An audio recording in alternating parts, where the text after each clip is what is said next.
नमस्कार, मैं हूं आपके साथ अंकिता पाल। बुलेटिन की शुरुआत करते हैं हेडलाइंस के साथ। मुजफ्फरपुर पहुंचे पीएम मोदी। पीएम ने जनसभा को किया संबोधित। पार्टी प्रत्याशी के पक्ष में पीएम ने किया प्रचार प्रसार।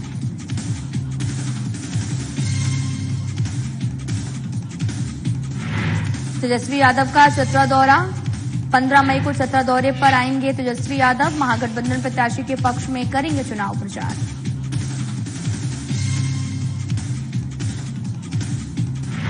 चाईबासा लोकसभा सीट पर मतदान समाप्त। एनडीए और महागठबंधन प्रत्याशी ने डाला वोट। मतदाताओं के साथ लाइन में लगकर किया मतदान।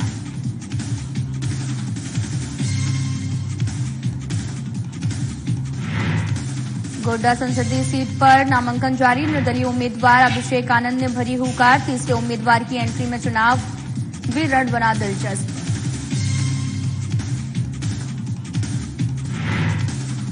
मुंगेर में बूथ संख्या 210 पर पीठासीन अधिकारी की मौत। तो वहीं बेगूसराय में मतदान के बाद मतदाता की हुई मौत। पीड़ित परिजनों का रो रो कर बुरा हाल।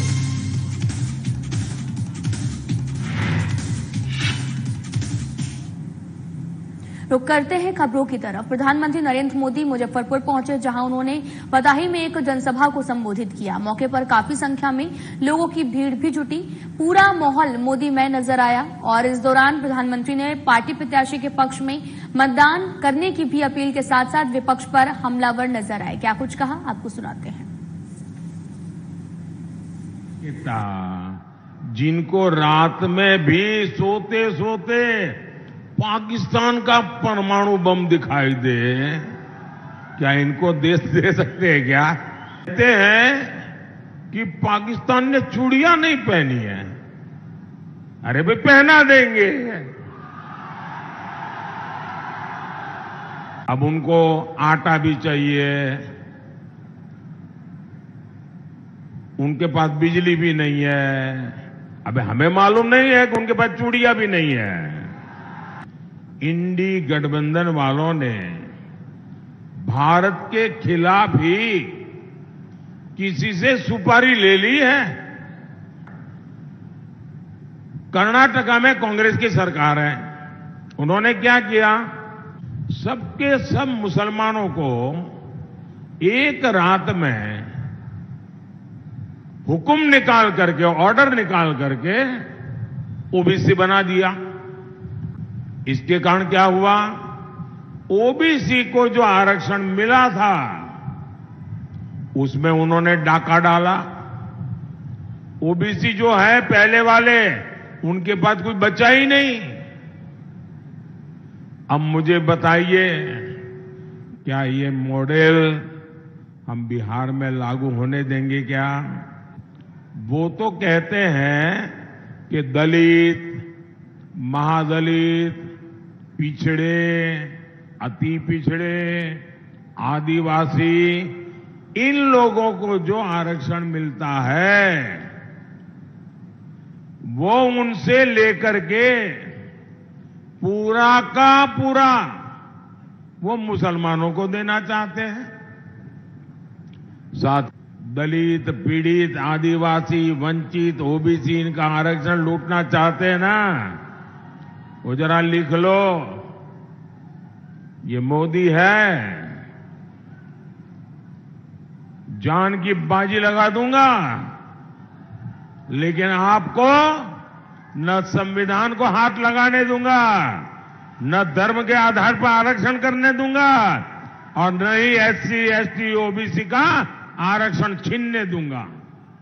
धर्म के आधार पर आरक्षण नहीं देने देगा।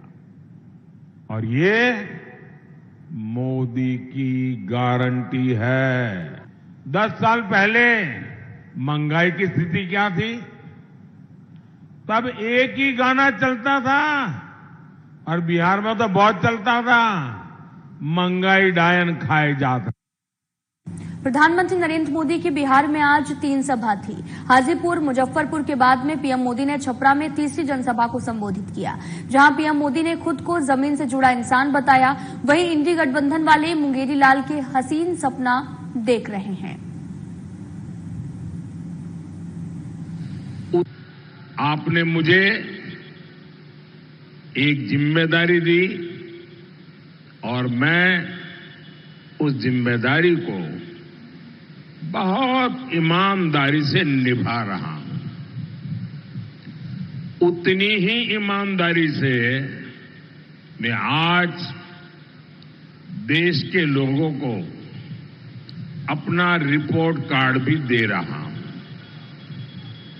आज देश भी देख रहा है, मोदी ने अपने 10 साल में कांग्रेस के 60 साल से ज्यादा विकास करके दिखाया है। मोदी ने 10 साल में ज्यादा एक्सप्रेसवे और हाईवे बनाए। नेता प्रतिपक्ष तेजस्वी यादव ने प्रधानमंत्री मोदी के द्वारा पटना में रोड शो किए जाने और सीएम नीतीश के हाथ में कमल का सिंबल लिए जाने पर भी तंज कसा है। तेजस्वी यादव ने कहा कि नीतीश जी स्थिति को देखकर बहुत लोग दुखी थे। साथ ही ये भी कहा कि मोदी जी बिहार आ रहे हैं, लेकिन बिहार के लिए एक शब्द नहीं बोल रहे। मोदी जी मुद्दे की बात ही नहीं करते हैं। तेजस्वी ने और आगे क्या कुछ कहा है, आपको भी सुनाते हैं। लोग जो थे नीतीश जी के स्थिति को देख के बहुत लोग दुखी थे।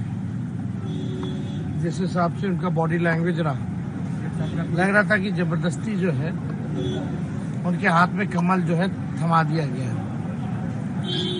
और आपको भी पता है, विधानसभा में हमने कहा था कि अब चाचा जो मुहिम लेके निकला था, अब भतीजा जो है झंडा उठाने का काम करेगा। और उन्होंने कहा था कि जो 14 में आए हैं वो 24 में जाएंगे। और मुझे पूरा विश्वास है उसी के तहत हम काम कर रहे हैं। और अंदर से नीतीश जी भी यही चाहते हैं। तो मोदी जी ने आपको बताया बिहार के लिए क्या करेंगे,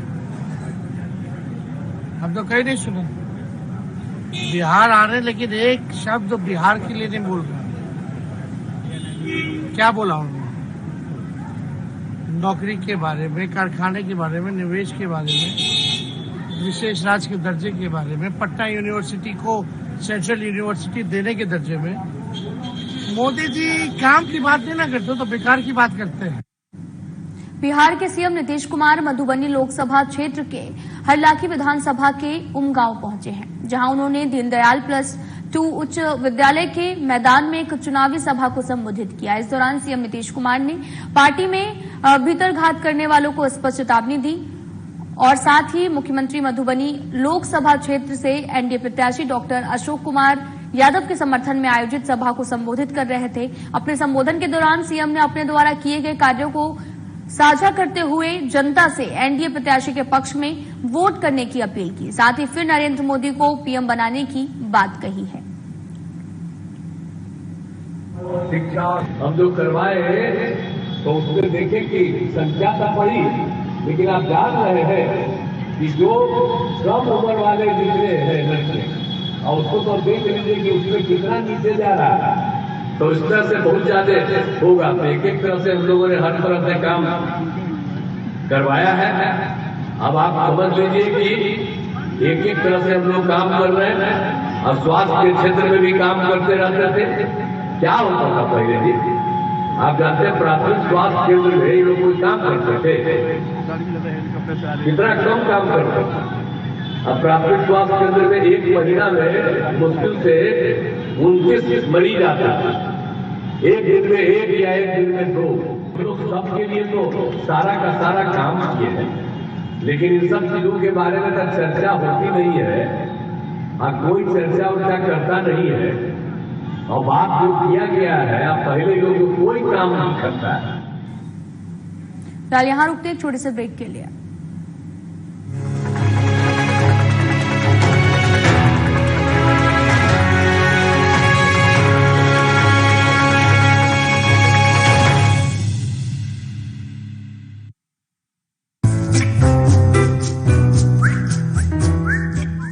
सब तैयार है? तैयार हम।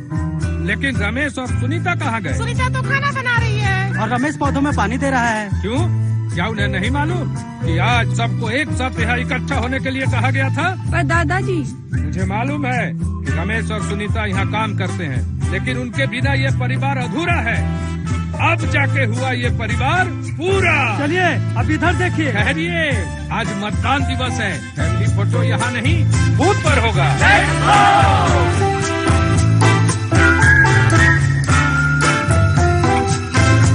सर, मैंने भी वोट दिया है। तो फिर आप भी आके शामिल हो जाइए हमारे फैमिली में, क्योंकि इस बार हम लोगों ने किया है सब परिवार फैमिली वोटिंग। और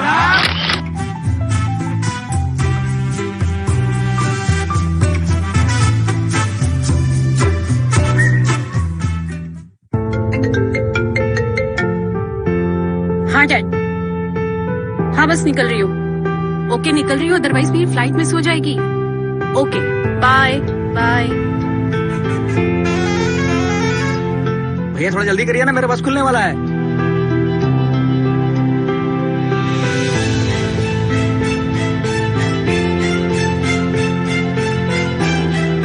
आइए चाचा, आइए बैठिए। लगता है बहुत जरूरी काम है। हाँ बेटा, काम तो वाकई जरूरी है, बस समय से पहुंच जाए।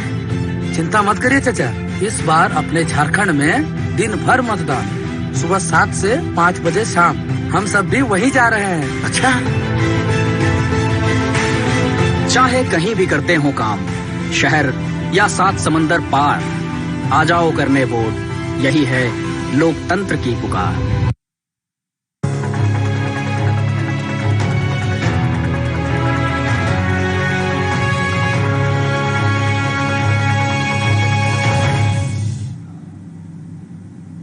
ब्रेक के बाद स्वागत है आप सभी का। लोकतंत्र के महापर्व के दौरान खूंटी की जनता में जबरदस्त उत्साह देखने को मिला है। सुबह 7 बजे से ही खूंटी लोकसभा निर्वाचन क्षेत्र के बूथों पर ग्रामीणों की लंबी कतारें देखने को मिली। मतदान को लेकर महिलाओं में जबरदस्त उत्साह देखने को मिला। वहीं कई जगहों पर आदर्श बूथ बनाया गया था। इसके साथ ही सिर्फ खूंटी में कई जगहों पर महिलाओं के लिए पिंक बूथ भी बनाया गया। वहीं बात करें वोटिंग प्रतिशत की, तो खूंटी में 62.82 और लोहरदगा की अगर बात की जाए तो 62.60। पलामू की अगर बात की जाए तो वहां पर भी वोटिंग काफी अच्छी देखने को मिली है। खूंटी के आदर्श बूथ पर वोटरों से बात की हमारे संवाददाता चंदन वर्मा ने। लोकसभा के चौथे चरण का जो चुनाव है वो हो रहा है और चौथे चरण के मतदान में कहें कि सभी बूथों पर जो वोटरों की संख्या है वो देखी जा रही है। हम खूंटी आए हुए हैं। खूंटी में यह एक ऐसा बूथ है जहां पर आदर्श बूथ इसे घोषित किया गया है और यह आदर्श बूथ के रूप में इसे माना जाता है। यहाँ पर कुल 4 बूथ हैं, 174, 75, 176 और 177। इन चारों बूथों पर लगातार जो वोटर हैं वो आ रहे हैं और अपने मतदान का प्रयोग कर रहे हैं। एक अच्छी बात यह भी है कि जो युवा हैं वो भी इस चुनाव में जो है बढ़ चढ़ के हिस्सा ले रहे हैं। कुछ ऐसे लोग भी हैं जो अपना मत का प्रयोग पहली बार किए हैं। एक बदलाव के रूप में एक सरकार को चुनने के लिए, एक अच्छी सरकार को चुनने के लिए हम उनसे सीधे जुड़ते हैं। आपने पहली बार वोट किया है? हाँ, पहली बार वोट है मेरा और मुझे वोट करके बहुत ही बेहद खुशी हो रही है कि मुझे भी सरकार बदलने का अवसर प्राप्त हुआ। तो मतलब इस बार जो आपने वोट किया है, जो पहला बार वोट दिया है आपने, क्या लगता है किन मुद्दों को देख कर दिया है और क्या बदलाव चाह रही हैं आप? सबसे बड़ा बदलाव हम युवाओं के लिए जो नौकरी पाना चाहते हैं, तो मैंने वोट दिया है इसी बेसिस पे, मेनली इसी बेसिस पे दिया है कि सबसे ज़्यादा युवा पहले बहुत दिक्कत होती थी नौकरी के लिए। अब मैं यही आशा करती हूँ कि आने वाले सरकार हम युवाओं के लिए भी कुछ नए स्कीम या कुछ भी वो लेके आएंगे। क्या नाम हो गया आपका? बॉबी कुमारी। एक बार आप दिखाएंगे, वोट दिए आपने, वोट दिया, और वोट देने के लिए यहाँ पर क्या क्या जरूरत पड़ा आपको? यहाँ वोट देने के लिए कोई एक आइडेंटिटी कार्ड चाहिए, वो आधार कार्ड, वोटर आईडी या फिर कोई भी आइडेंटिटी कार्ड होना चाहिए। उसके साथ हम लोग का नाम इलेक्शन कमीशन में वहाँ पे दर्ज होना चाहिए। कुछ महिलाएं भी हैं, उनसे भी बात करते हैं कि क्या वोटिंग के दौरान किसी तरह की कोई समस्या? नहीं समस्या क्या बोले, क्या बोले? सब ठीक से आप लोग वोट किए? हाँ, सब ठीक से वोट दिए। अच्छा, एक बात आपसे जानना चाह रहे हैं कि इस बार जो आपने वोटिंग किया, क्या मन में सोच के किया, क्या आपने विचार किया? राज बढ़िया रहे, राज चले बढ़िया, इसलिए दिए। और कहा दे देते और राज्य बढ़िया चले, देश बढ़िया चले, सबका। हाँ, आप लोग भी आज वोट किए हैं, सभी आप लोग वोट किए हैं, क्या सोच के वोट किए? वोट किए बच्चा लोग के नौकरी मिल जाए, और क्या चाहिए, बच्चा लोग सबको बढ़िया से रहे। और एक आशा सबके पास है कि जो नौकरी है वो सरकारी जो तंत्र है वो सरल हो सके। कहीं ना कहीं हम आपको अंदर की भी तस्वीरें दिखाएंगे, और ताकि कितने % जो वोटिंग है वो हुए हैं अभी तक, जो है कितने % लगभग वोटिंग हुए हैं यहाँ पर? मैडम, टोटल अभी 451 वोट हुआ है। 451। अगर इसे परसेंटेज में देखा जाए तो कितने % आए हैं?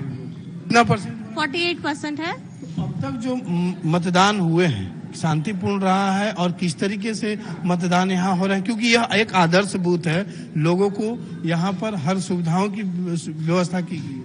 तो क्या ये आदर्श बूथ भी नहीं, पिंक बूथ भी है। हम लोग सारे महिला मतदान कर्मी हैं, और जितने भी हैं सारा कुछ हम लोग यानी बहुत ही शांति तरीके में, हमको कोई दिक्कत नहीं हुआ। हम लोग बहुत ही शांति पूर्वक तरीके से मतदान संपन्न कराए। इसमें लोगों का भी सहयोग रहा। यहाँ की local bodies they are very cooperative, you know. और हम लोग चारों जो है, हम लोग को कोई दिक्कत फेस नहीं करना पड़ा। हम लोग लेडीज हैं, इसके बाद भी हम लोग को बहुत कोई दिक्कत का सामना नहीं करना पड़ा। और अभी तक हमको लगता है परसेंटेज, वोटर्स परसेंटेज 48% है। तो क्या लगता है जिस हिसाब से रेशियो है वोटरों का, कितना उम्मीद कितनी जताई जा रही है? और इसमें आपको देखें तो लेडीज और जेंट्स दोनों बराबर ही मतदान कर रहे हैं। कम या बेसी नहीं है इसमें, कोई ज्यादा या कोई कम ऐसा नहीं है। सब बहुत ही अच्छे से आ रहे हैं और वोट देने की कोशिश कर रहे हैं। वोट परसेंटेज तो अच्छा है। वोट परसेंटेज अच्छा है, लेकिन सबसे बड़ी बात है कि यह जो है पिंक कहेंगे बूथ है, जहां पर सिर्फ महिलाएं हैं, और महिला जो है इस पूरे बूथ को संभाल रही है। तो कहीं ना कहीं यह अच्छी खबर है। और वोटिंग का जो परसेंटेज है अब तक जो है वो अच्छा देखा जा रहा है, क्योंकि लगातार वोटरों की संख्या है जो बढ़ती जा रही है, और जितने भी वोटर हैं वो बूथ की तरफ बढ़ रहे हैं। ऐसे कई बूथ है जहां पर वोटरों की संख्या लगातार बढ़ रहा है, और अपने मताधिकार का प्रयोग कर एक अच्छी सरकार चुनने की कोशिश में वोटर जो है वो जुटे हुए हैं। सहयोगी संजय पांडे के साथ साधना न्यूज, खूंटी। फिलहाल यहाँ रुकते हैं छोटे से ब्रेक के लिए।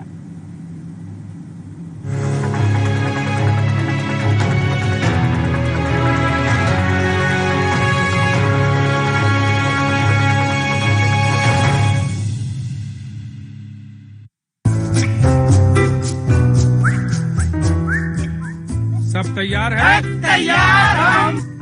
लेकिन रमेश और सुनीता कहाँ गए? सुनीता तो खाना बना रही है और रमेश पौधों में पानी दे रहा है। क्यों? क्या उन्हें नहीं मालूम कि आज सबको एक साथ यहाँ इकट्ठा होने के लिए कहा गया था? पर दादाजी, मुझे मालूम है कि रमेश और सुनीता यहाँ काम करते हैं, लेकिन उनके बिना ये परिवार अधूरा है। अब जाके हुआ ये परिवार पूरा। चलिए अब इधर देखिए। ठहरिए, आज मतदान दिवस है। फैमिली फोटो यहाँ नहीं, बूथ पर होगा।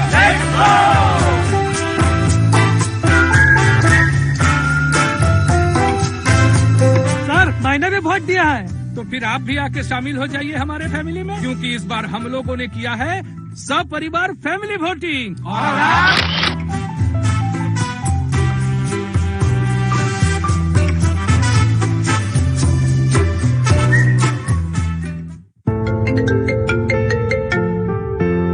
हाँ डैड, हाँ बस निकल रही हूँ।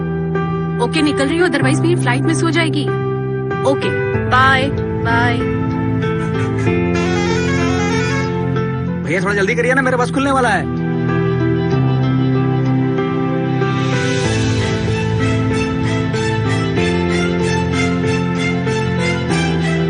आइए चाचा, आइए बैठिए। लगता है बहुत जरूरी काम है। हाँ बेटा, काम तो वाकई जरूरी है, बस समय से पहुंच जाए। चिंता मत करिए चाचा, इस बार अपने झारखंड में दिन भर मतदान, सुबह 7 से 5 बजे शाम। हम सब भी वहीं जा रहे हैं। अच्छा, चाहे कहीं भी करते हो काम, शहर या 7 समंदर पार, आ जाओ करने वोट, यही है लोकतंत्र की पुकार।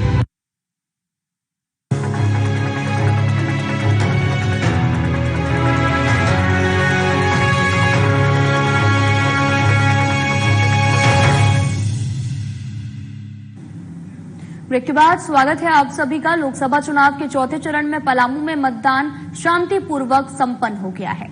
पलामू लोकसभा क्षेत्र में 59.99% मतदान हुआ। ज्यादा जानकारी के साथ में हमारे पलामू संवाददाता विकास सिन्हा जुड़े हैं, तो आपको सुनाते हैं कैसा रहा वहां का मतदान प्रतिशत। चरण के होने वाले मतदान आज शांतिपूर्ण पलामू जिले में खासकर पलामू लोकसभा में संपन्न हो गया। लगभग 59.99% मतदान का प्रतिशत रहा। लोगों ने बढ़ चढ़कर हिस्सा लिया। सुबह 7 बजे जैसे ही मतदान कर्मी अपने ईवीएम खोले, मतदाताओं की भीड़ मतदान केंद्र पर उमड़ पड़ी। एक बात जो खास रहा वो उसमें इस बार महिलाओं की संख्या मतदान केंद्रों पर ज्यादा देखी गई। सीनियर सिटीजन को प्राथमिकता के तौर पर पहले मतदान कराया गया। दिव्यांगों को ट्राईसाइकिल के साथ मतदान केंद्र ले जाया गया। मतदान केंद्र को बखूबी ढंग से सजाया गया था बैलून से, जो मतलब आकर्षण का केंद्र रहा। यही नहीं, अगर हम बात करें वहां पर पूरा सीसीटीवी कैमरे से कैद था, मतलब सीसीटीवी कैमरा जो है मतदान केंद्र पर लगाया गया था। यानी पूरी निगरानी जिला प्रशासन ने कर रखी थी और यह कह सकते हैं कि यह लोकतंत्र का महापर्व शांतिपूर्ण संपन्न हो गया। पलामू जिले जो अति नक्सल प्रभावित कहा जाता है, वहां भी लोगों ने बढ़ चढ़ करके हिस्सा लिया और नक्सल प्रभावित क्षेत्र में जहां लोग जाने से कतराते थे, वहां भी लोग लंबी कतार लग अपनी बारी का इंतजार कर और मतदान में अपना हिस्सा मतलब मतदान देते नजर आए। कह सकते हैं कि लोकतंत्र का महापर्व यह पलामू में शांतिपूर्ण माहौल में संपन्न हो गया।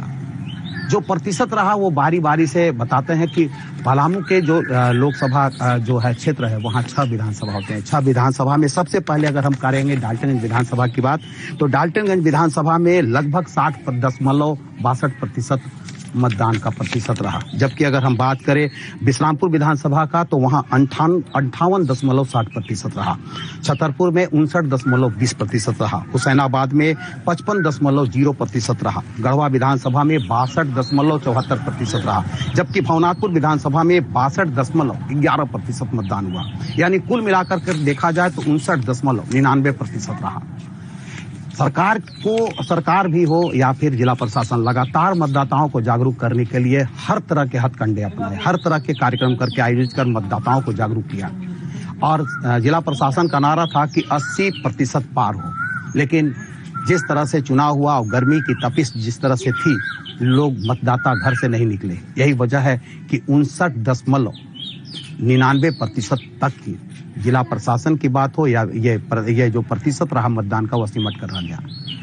हालांकि एक कयास लगाया जा रहा था कि 80% तो नहीं, कम से कम 70 से एवं प्रतिशत पलामू लोकसभा में मतदान होंगे, लेकिन ऐसा हुआ नहीं।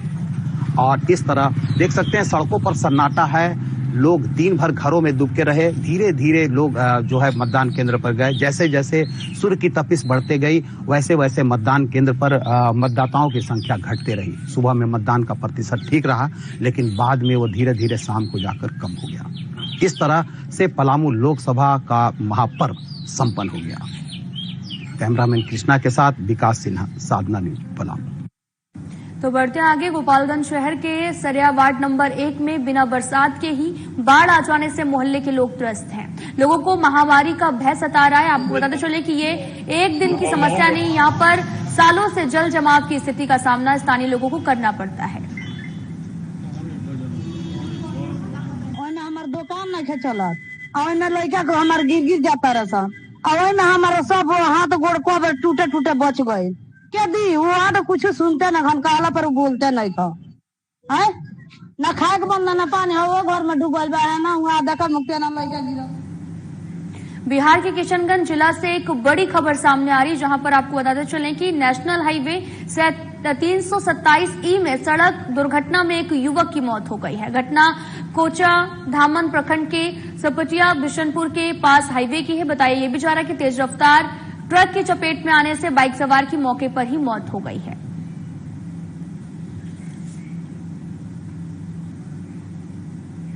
सुपौल जिला अंतर्गत बीते दिनों बंधन बैंक कर्मी से हुई 9,95,000 लूट मामले का सुपौल पुलिस ने उद्भेदन कर लिया है। इस संबंध में पुलिस अधीक्षक शैशव यादव ने बताया कि बैंक कर्मी से लूट मामले में पुलिस ने उद्भेदन कर लिया है। पुलिस ने इस मामले में संलिप्त सोनेलाल यादव उर्फ सोनू यादव को राधोपुर थाना क्षेत्र अंतर्गत बरमोत्रा ड्रेनेज के पास से गिरफ्तार किया है। 15/4/24 को भीमपुर थाना अंतर्गत रानीपट्टी नहर रेलवे ढाला के पास बंधन बैंक कर्मी से लूट की घटना घटी थी, जिसमें 9,95,000 रुपये लूटने की बात प्रकाश में आई थी और घटना में फायरिंग भी किया गया अपराधियों द्वारा और फायरिंग करके आज भी लोगों के ऊपर अंधविश्वास हावी है। खबर औरंगाबाद से, जहां पर दबंगों ने एक महिला के ऊपर डायन का आरोप लगाकर लाठी डंडों से जमकर पिटाई कर दी। घटना औरंगाबाद के एनटीपीसी खैरा थाना क्षेत्र के धुंधवा गांव की है। उनको ले गया देवास, जबरदस्ती करके ले गया और ले जाने के बाद में हमको अलग करके और अपने जाकर को बोला कि उसको तुम बताओ, राजेश्वर चौधरी, कि तुम उसी को नाम बताना है, उर्मिला देवी को। पहला लाठी मारने वाला दुधेश्वर पासवान है, जो जिला परिषद है। अगर इस तरह का कोई घटना आता है तो हम तुरंत एक्शन लेते हैं और कोई महिला अगर प्रताड़ित होती है किसी के बहकावे में या फिर मारपीट उसके द्वारा किया जाता है ये कहकर कि वो डाइन है, तो अगर उस महिला की तरफ से अगर आवेदन मिलता है तो हम लोग उस पर विधि सम्मत कार्रवाई करेंगे और चाहेंगे जल्द से जल्द कार्रवाई करके उससे जो भी व्यक्ति मारे गए उसको पकड़कर जेल भेज दिया जाए। फिलहाल में इतना ही। नमस्कार।